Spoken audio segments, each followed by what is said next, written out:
Bueno, en el anterior segmento hablamos del tema de los desaparecidos. Comentaba yo que pocos estaban editorializando y dando un seguimiento. Hablaba yo de La Jornada, pero otros periódicos, puedo citar Reforma, El Universal, el Milenio, entre otros, pues casi nada pasa, si acaso le dedican unas notas muy pequeñas.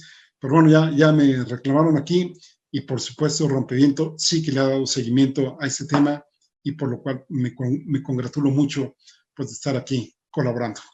Vamos a pasar a otro tema, ahora que ha habido pues, esto de la censura, está el tema de proceso que también hay que hablarlo, hay que debatirlo, hay que analizarlo, pero déjenme detenerme en un libro de muy reciente aparición. El domingo pasado acostumbro leer pues, prácticamente las editoriales de muchas personas y leí uno de Penilé Ramírez y donde pues, hablaba de este libro, ¿no? De este libro que es el de Felipe el Obscuro, y pues me llamó la atención, sobre todo ahora que pues hay los dimes y diretes, ahora que está muy activo el expresidente Felipe Calderón, y bueno, pues ya creo que debemos un programa pues hacia su gestión, hacia su trayectoria y muchas otras cosas que en este libro, pues, de verdad, se lo recomiendo muchísimo.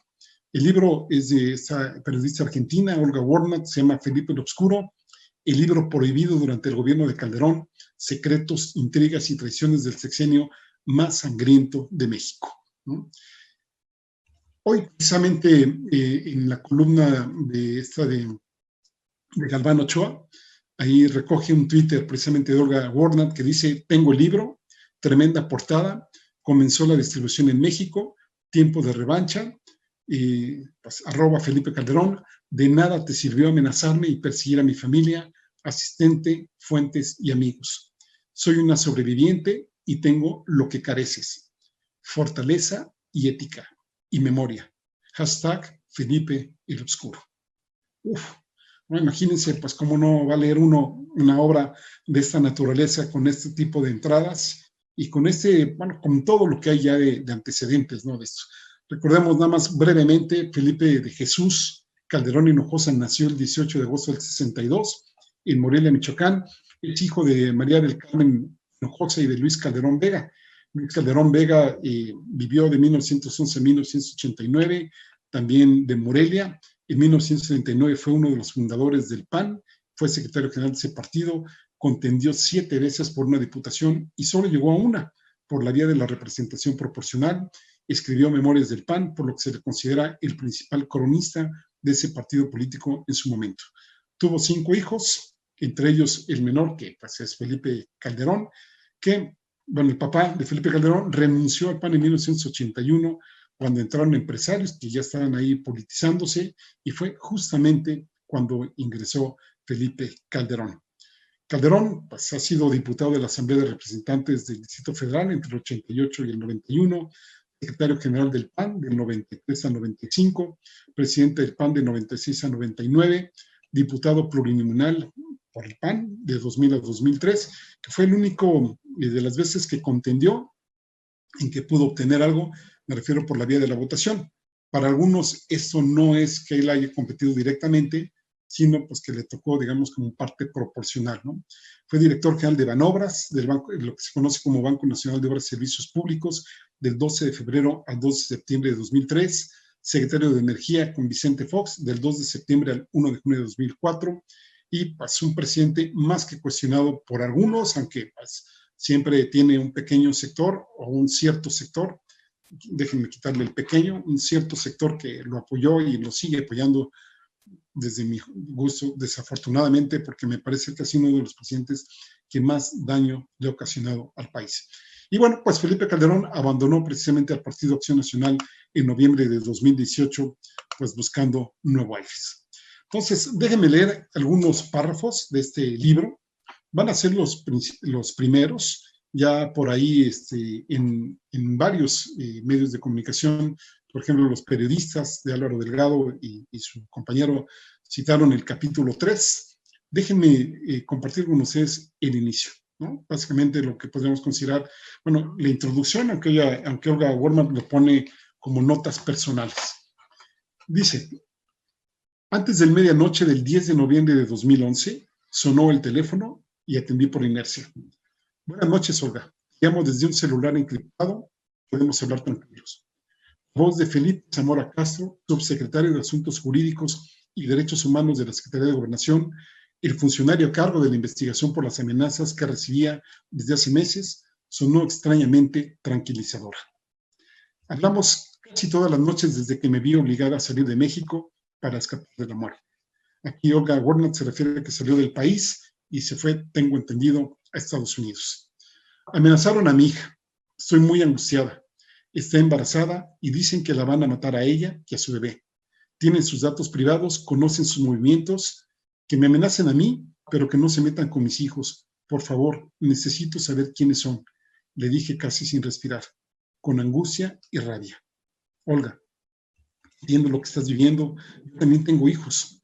El tema es grave. Nos pusimos en contacto con el gobierno argentino, con 3 funcionarios de alto rango y le van a poner custodia a tus hijos. ¿Quiénes son? ¿Es el narco? Volví a la carga detrás de una respuesta que no quería recibir.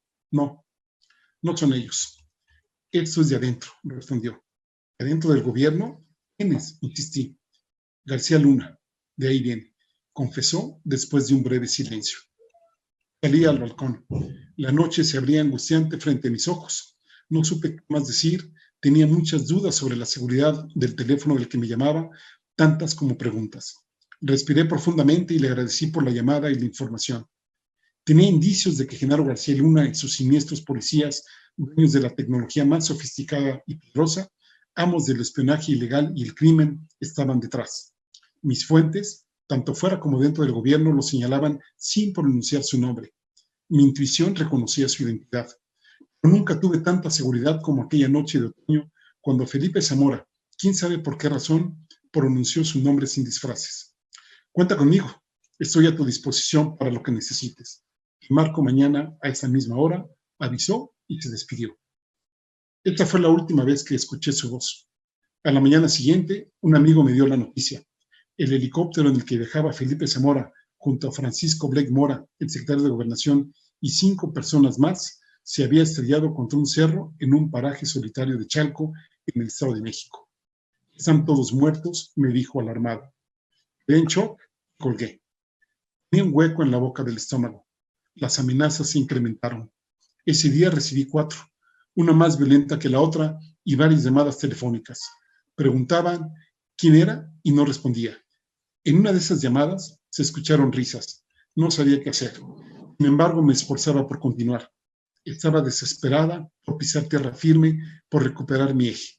Hacía días y noches que vivía en una nebulosa. Conocían mi dirección en Estados Unidos y mi teléfono. Sabían a dónde iba, comía, los nombres de mis amigos. Tenían todos mis datos de Buenos Aires, incluida la información de mi madre de 80 años, en ese momento muy enferma. Mi hija parió a su bebé con policías en la puerta de la sala de partos y yo no pude acompañarla. Tenían todo, me lo demostraban. Me sentía vulnerable, ultrajada en mi intimidad. Felipe Calderón nunca quiso que este libro se publicara. Quería doblegarme y desarticularme, y por eso mandó amenazarme con los sicarios de su gobierno, con el superpolicía que combatía el narcotráfico y los secuestros desde la Secretaría de Seguridad Pública, un antro de mafia. Me querían muerta. Tuvieron que pasar muchos años hasta que una fuente pudo confirmármelo. Después de la detención de García Luna en Estados Unidos, algunos se animaron a contarme lo que sabían y lo que padecieron. Tenían una carpeta con fotos de mi casa y de mis hijos. Fotos mías tomadas en la calle, en un restaurante, en México y en Estados Unidos. Pero nada de esto me extraña.